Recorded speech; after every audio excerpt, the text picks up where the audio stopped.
தன்னை வழிபடுகின்ற பக்தர்களுக்கு ஆனந்தத்தை அள்ளித்தரக்கூடிய தெய்வமாக விளங்கக்கூடியவர்தான் நம்முடைய செந்தில் ஆண்டவர். இந்த செந்தில் ஆண்டவர் ஞானத்தினுடைய ஸ்வரூபம், ஞான மூர்த்தியாக நமக்கு காட்சி தந்து கொண்டிருக்கின்றார். ஞானத்தின் வடிவமாக இறைவன் சுவாமிநாத சுவாமியாக சுவாமி மலை என்கின்ற திருத்தலத்திலே 4ஆம் படை வீட்டிலே எழுந்தருளி அருள் புரிகின்றார்.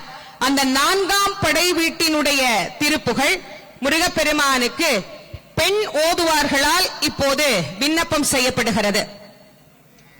பாதிமதி நதி போதும் மணிசடை நாதரருளிய குமரேசா. பாதிமதி நதி போதும் மணிசடை நாதரருளிய குமரேசா.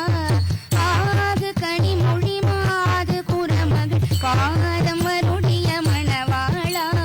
காதும் ஒரு விழி காகமுற அருள் மாயன் ஹரி திரு மருகோனே. காலன் என்னை அணுகாமல் உனதிரு காலில் வழிபட அருள்வாயே. ஆதியனோடு தேவர் சுரருலகாளும் வகையறு சிறை மீள.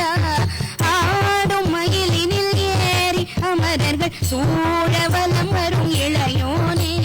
சூதமிக வள சோலை மருவ சுவாமி மலைதனில் உறைவோனே.